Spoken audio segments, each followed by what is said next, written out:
여호와께서 모세에게 말씀하셨습니다. 이스라엘 백성들에게 이렇게 말하여라. 누구든지 이스라엘 사람이든 이스라엘에 사는 외국 사람이든 자기 자식을 몰락에게 바치면 그를 죽여야 한다. 그 땅의 백성이 그를 돌로 쳐 죽여야 한다. 내가 내 얼굴을 그 사람에게 돌릴 것이며 그를 그 백성들 가운데서 끊어낼 것이다.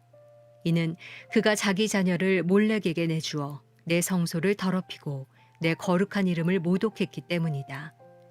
그가 자기 자식을 몰락에게 바치는데도 그 땅의 백성이 그의 행위를 외면하고 그를 죽이지 않으면 내가 내 얼굴을 그와 그 가족에게서 돌릴 것이며 그들을 그들의 백성 가운데서 끊어낼 것이다. 그와 그를 본받아 몰락에게 음행을 행한 모든 사람들에게 마찬가지로 행할 것이다. 누가 신접한 사람들과 무당들에게 돌아가서 그들을 따라 음행을 행한다면 나는 내 얼굴을 그 사람에게서 돌릴 것이며 그의 백성 가운데서 그를 끊어낼 것이다. 너희는 자신을 따로 구별해 거룩하게 하라. 내가 너희 하나님 여호와이기 때문이다. 너희는 내 규례를 지켜 행하라. 나는 너희를 거룩하게 하는 여호와다. 자기 부모를 저주하는 사람은 죽여야 한다. 그가 자기 부모를 저주했으니 그 죽음의 책임이 그에게 있다. 어떤 남자가 이웃의 아내와 간음했다면 간음한 남녀 모두는 죽여야 한다. 계모와 성관계를 맺은 사람은 자기 아버지와 성관계를 맺는 것과 같다. 두 사람 모두 죽여야 한다. 그들의 죽음의 책임이 그들에게 있다. 어떤 남자가 며느리와 성관계를 맺었다면 그들 모두는 죽여야 한다. 그들은 사악한 일을 저지른 것이다. 그들의 죽음의 책임이 그들에게 있다. 어떤 남자가 여자와 성관계를 맺듯이 남자와 성관계를 맺었다면 그들 모두 가증한 일을 저지른 것이다. 그들은 죽여야 하며 그들의 죽음의 책임이 그들에게 있다. 한 남자가 자기 아내와 장모와 성관계를 맺었다면 그들 모두를 불로 태워야 한다. 그래야 너희 가운데 그런 사악함이 없어질 것이다. 어떤 남자가 짐승과 성관계를 맺었다면 그는 죽여야 하며 너희는 그 짐승도 죽여야 한다. 어떤 여자가 짐승과 가까이에 성관계를 맺었다면 여자와 그 짐승 모두를 죽이라. 그것들은 죽임당해야 할 것이다. 그들의 죽음의 책임이 그들에게 있다. 금요일 아침 하나님 말씀 함께 묵상하고 기도하는 시간 갖겠습니다. 오늘은 레위기 20장 1절에서 16절까지의 말씀을 함께 나눕니다. 레위기는 어떤 책입니까? 때로는 우리가 레위기를 읽어가면서 정말 어렵고 때로는 좀 지루한 책이다 라고 말할 때가 있습니다.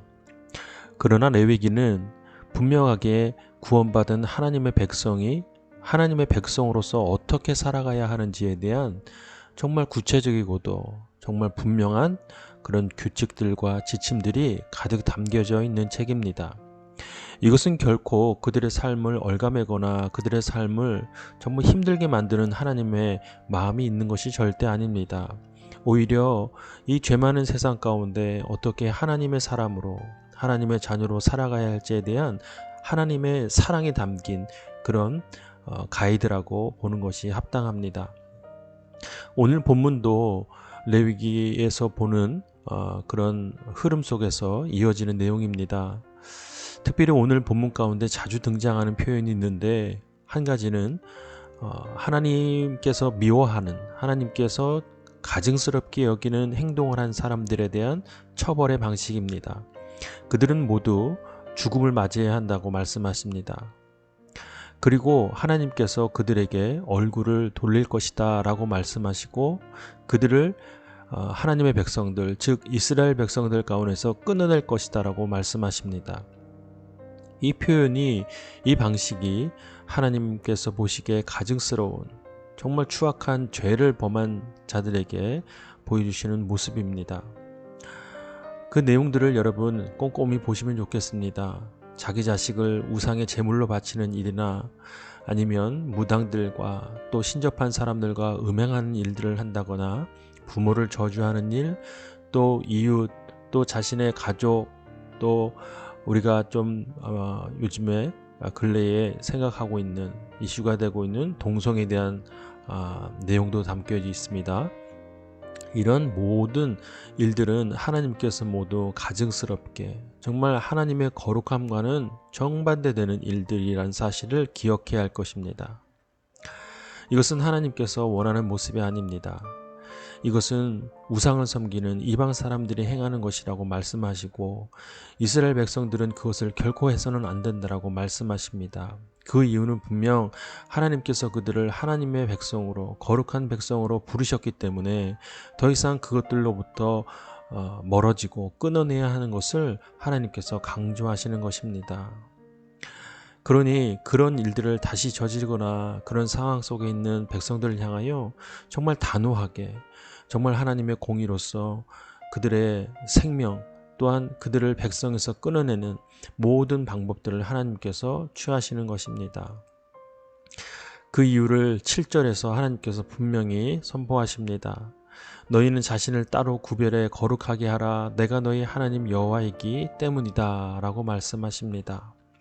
오늘 본문을 묵상하며 여러분 우리는 무엇에 주목해야 합니까? 죄를 지면 하나님 앞에 벌을 받는구나. 우리는 죽음을 맞이하는구나. 우리는 하나님과 관계에서 멀어지는구나 라고 보면서 두려움에 빠지거나 혹은 하나님께 등 돌리거나 하는 것은 결코 하나님 원하는 모습이 아닙니다. 우리가 때로 자녀들에게 훈계할 때 이런 방법을 쓰지 않습니까? 그것을 너희가 가까이 하면 너희가 결코 해로울 것이다, 이득될 것이 없다 라고 자녀들에게 강한 어조로 말할 때가 있습니다. 그것은 여러분 자녀를 미워해서 그렇게 말하는 것입니까? 아닙니다. 오히려 사랑하기 때문에 그런 것 아니겠습니까? 하나님께서도 하나님의 백성으로 삼으신 이스라엘 백성이 이제 거룩한 삶을 살길 원하시기 때문에 그들을 향하여 단호하게 말씀하시는 것입니다. 사랑하는 여러분, 하나님은 여러분을 사랑하십니다. 그래서 여러분을 구원하셨고 그래서 여러분의 삶을 통하여 하나님께서 영광받고 찬양받기 원하십니다. 거룩한 삶을 살아가야 합니다. 그것은 경건한 삶이 전부가 아니라 여러분 우리는 하나님의 자녀로서의 정체성을 갖는 삶입니다. 하나님의 시선으로 바라보고 하나님의 눈으로 바라보고 하나님의 마음을 품고 하나님의 손으로 행동하는 하나님의 마음을 품고 살아가는 그런 모습 말입니다. 세상과 구별된 삶을 통하여 거룩한 삶을 통하여 하나님 앞에 예배가 되는 우리 모두의 삶이 되기를 바랍니다. 오늘 금요일입니다. 여러분 마음을 결단하십시오. 기도하는 시간에 함께 합시다. 이 시간은 각자 주시는 말씀을 깊이 묵상하고 오늘 하루를 의탁하며 하나님 앞에 기도하겠습니다.